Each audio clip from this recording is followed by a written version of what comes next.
La atmósfera es irrespirable. Un médico recomienda a Alex empezar una terapia, escuchar música clásica, en especial Ludwig van Beethoven. Pero Alex dice, prefiero a Vivaldi. Y el médico entonces se encoge de hombros. Dice el médico, es que en el guión pone otra cosa. Guiño de complicidad entre Alex y Polanski, que a partir de ahí seguirá el estilo de una película con el mismo argumento dirigida por otro director. ¿Qué tiene que decir a ello don Roman Polanski? Aduce en polaco en la rueda de prensa de presentación de la película que no conoce mucho cine asiático.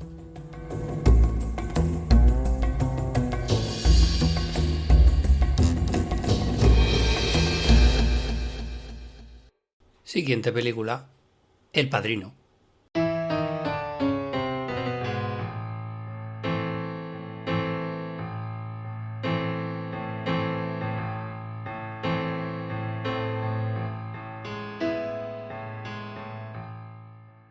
La cosa con El Padrino se complica. Marlon Brando es el elegido para dar vida al protagonista de la película, pero aduce que si tiene que raparse la cabeza, que se busquen a otro. Y Polanski le responde que solo le pediría eso a alguien como Robert De Niro. Brando, en última instancia, accede a rodar, pero esta vez él solo y sin injerencias de ningún otro actor, o sea, de De Niro. Brando aquí es el jefe de una banda de simpáticos abueletes que juegan a la petanca, pero que en realidad no es más que la tapadera de su verdadero negocio. Una organización criminal que se ha hecho con el monopolio de la venta de casullas en el Estado del Vaticano. En el fondo, todo ello no es más que otra tapadera para las verdaderas intenciones de Marlon Brando. Llegar a convertirse en el Santo Padre de Roma. Para ello no dudará en simular que es el jefe de una organización mafiosa proveniente de Sicilia, que mata a diestro y a siniestro a todo aquel que se interpone en su camino. De esta manera, las puertas de la residencia papal le serán abiertas con mucha más facilidad. Pero ¿qué le ocurre al final de la película a don Marlon Brando? Los servicios secretos del Vaticano descubren su oscuro pasado dentro del negocio de apuestas ilegales en los partidos de su deporte favorito. Tras lo cual sufre un destierro en una isla de Tahití y Roman Polanski se ve obligado una vez más a sustituir a Marlon Brando por Robert De Niro, que se convierte en el mejor papa de la historia. Minisección Hitchcock.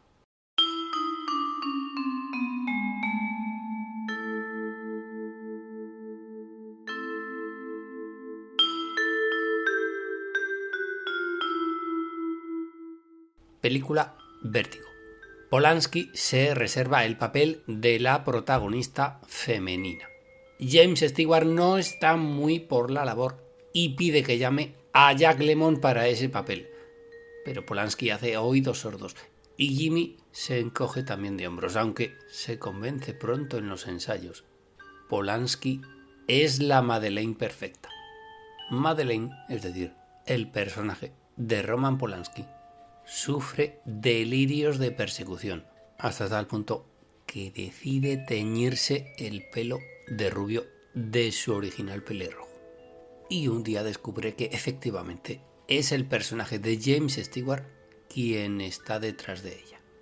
En un intento de liberarse de ese persistente seguimiento, Madeleine, es decir, el personaje de Roman Polanski, sube al Empire State. Pero los ascensores están averiados. Tiene que subir las escaleras. Finalmente se encuentran ambos dos solitos ellos en la cumbre del edificio. James Stewart le dice: solo estamos tú y yo. Y Madeleine, es decir, el personaje de Roman Polanski, no tiene escapatoria. Se encuentra al borde del precipicio. En ese momento sufre un desvanecimiento y cuando se despierta se encuentra en la litera de un tren junto a James Stewart, el cual lo ha organizado todo para huir juntos a una ciudad del norte de Europa. Solo que el tren, llegado a Múnich, se encuentra en un callejón sin salida que obliga al tren a dar marcha atrás a la película, que vuelve a comenzar con James Stewart exigiendo una escena de amor con la protagonista.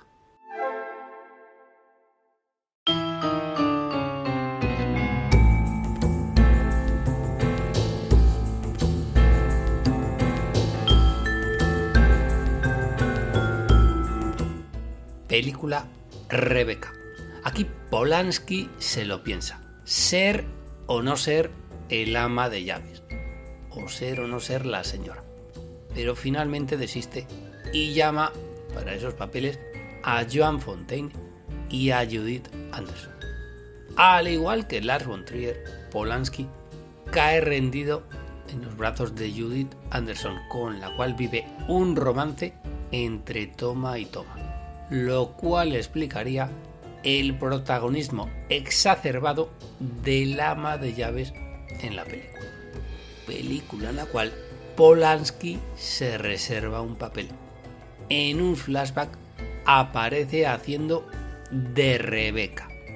En ese mismo flashback, Polanski sufre un cruce de cables. Se saca un cuchillo de la manga y dice llamarse Norman. Descubrimos después que Judith Anderson es la madre de Rebecca y que en realidad son la misma persona. En una de las escenas cumbres de la película, el ama de llaves, con una metafórica apertura de un armario, le dice a Joan Fontaine: ¿te parezco atractiva? En lo cual es una de las primeras muestras de cine LGBT de la historia del cine. Y Joan Fontaine le responde que primero tiene que tomarse una ducha. Primer plano de la cara de Judith Anderson, que se transforma lenta pero paulatinamente en el rostro de Roman Polanski.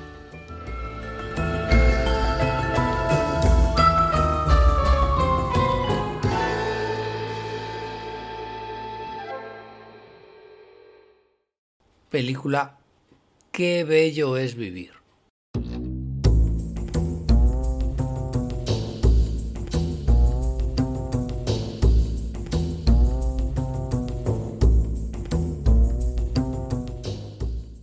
Clarence, el ángel que tiene que ganarse las alas, baja del cielo en motocicleta. Su misión en la Tierra consiste en salvar la vida de un político corrupto venido a menos y con tendencias suicidas. Justo en el momento en el que el político quiere quitarse voluntariamente la vida, aparece Clarence, quien intenta convencerle de que desista de sus intenciones. Repasemos tu vida, le dice Clarence. ¿Hay motivos para que cometas este error? Seguro que hay mucha gente que te debe mucho. Por respeto hacia ellos, no cometas esta locura. Y efectivamente, tras un repaso exhaustivo a la vida del suicida, Clarence se da cuenta de lo terriblemente corrupto que es el personaje en cuestión. Que hay muchísima gente que le debe favores, pero por motivos oscuros, muy oscuros, y relacionados con tráfico de influencias y con chanchullos económicos de altas esferas. Entre ellos, un sonado caso de rescate financiero a un banco. Horrorizado por todo ello, Clarence decide abandonar su propósito de ganarse las alas. Deja a su suerte al político corrupto y se da una vuelta al mundo con una motocicleta nueva que ha encontrado por Wallapop. Al día siguiente, los titulares copan los periódicos. Político se declara culpable de corrupción, se rapa la cabeza y se hace Hare Krishna.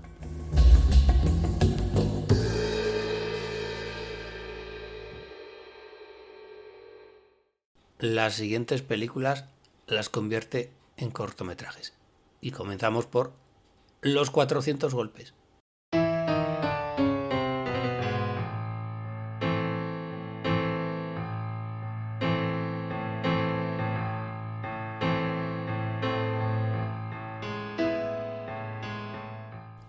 El chaval protagonista se llama Oliver Dwanell y vive, o más bien sobrevive, en los suburbios de Londres. Oliver Dwanell busca desesperadamente una tienda donde vendan máquinas de escribir, pero solo encuentra tiendas donde venden ordenadores portátiles. Desesperado, Dwanell emprende un viaje sin retorno por la orilla del Támesis haciendo autostop. Su esperanza es hacerse por las buenas o por las bravas con una máquina de escribir. Le toca el turno a Ciudadano Kane. Charles Foster Kane contrata a un joven biógrafo para dar fe de su vida, que ya no tardará en acabar. Para ello se embarca en un lujoso crucero donde el mayor pasatiempo reside en la resolución de un gigantesco puzzle que abarca de proa hasta popa. El premio para quien coloque la última pieza consiste en un viaje con trineo por las aguas circundantes de la embarcación. El puzzle es terminado con la pieza que Kane se ha guardado en la manga. Ante la estupefacción por ver el pucherazo del señor Kane, este exclama otra mítica frase: nadie es perfecto. Y en la diligencia no hay diligencia, sino un pequeño velero. No hay indios, no hay flechas, sino tiburones y fauces bien afilados. Un barco pirata irrumpe en plena acción y detiene al velero amenazándole con un cañón. Tienen que remolcarle.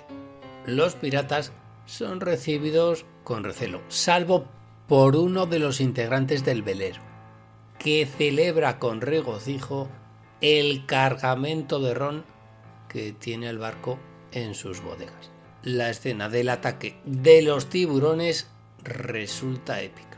Los cañonazos del barco resultan estériles. Tal es la destreza de los tiburones para evitarlos, dado el conocimiento del medio. Ambas embarcaciones se encuentran en pleno mar abierto. Las posibilidades de escape son prácticamente nulas. Momento en el cual aparece una tercera embarcación, nada menos que el Kane, liderado por Marlon Brando, quien libera al velero y al barco pirata de los peligros de los escualos. Como contraprestación, Brando exigirá a Roman Polanski el primer lugar en los títulos de crédito de la película. El director accede a sus pretensiones a cambio de que se tenga que rapar la cabeza. Todo queda sellado con un brindis de botellas de ron. Película Ser o no ser. Hitler es una bailarina rústica de la Alta Baviera que hace sus pinitos en el teatro clásico. Le boicotean las funciones unos miserables maletillas que cantan el himno de la alegría entre el segundo y el tercer acto.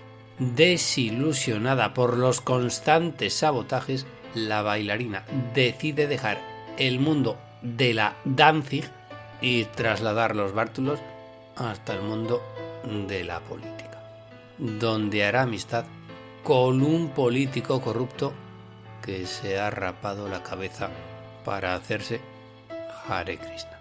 Se casan, comen perdices y son la mar de feliz.